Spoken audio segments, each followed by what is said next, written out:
হে আসসালামু আলাইকুম ভিউয়ার্স, কী অবস্থা সবার, কেমন আছেন? আশা করি সবাই ভালো আছেন। তো দেখতে পারতেছেন এখানে দুইটা ট্যাঙ্কি, 1000 লিটার, 1500 লিটার করে দুইটা ট্যাঙ্কি, মোট 3000 লিটার। এটা চারতলা একটা ভবনের জন্য যথেষ্ট। তো এখানে আমার মিস্ত্রি কাজ কমপ্লিট করে দিয়ে গেছে।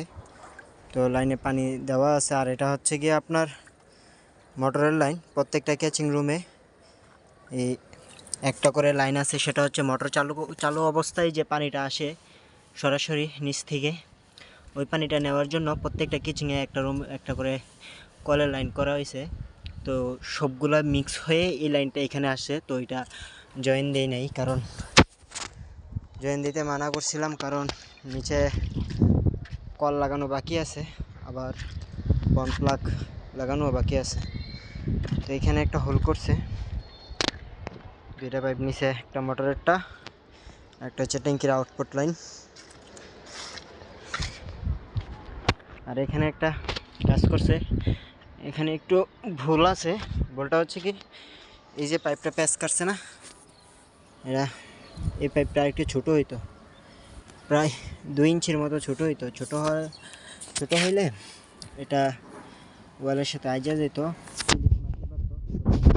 এখন তো অনেকটা ফাঁকা হয়ে গেছে।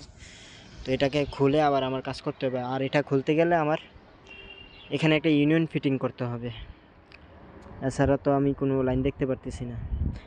আর এত ছোটো প্যাচ কাটতে অনেক কষ্ট হবে। ইউনিয়নটা লাগানোর পরে পাইপটা আরও ছোটো হয়ে যাবে। তো এখানে একটা ঝামেলা হয়ে গেছে।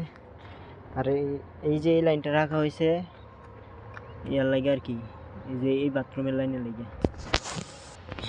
এই বাথরুমের কালেকশনটা এটার থেকে হইব আর কি।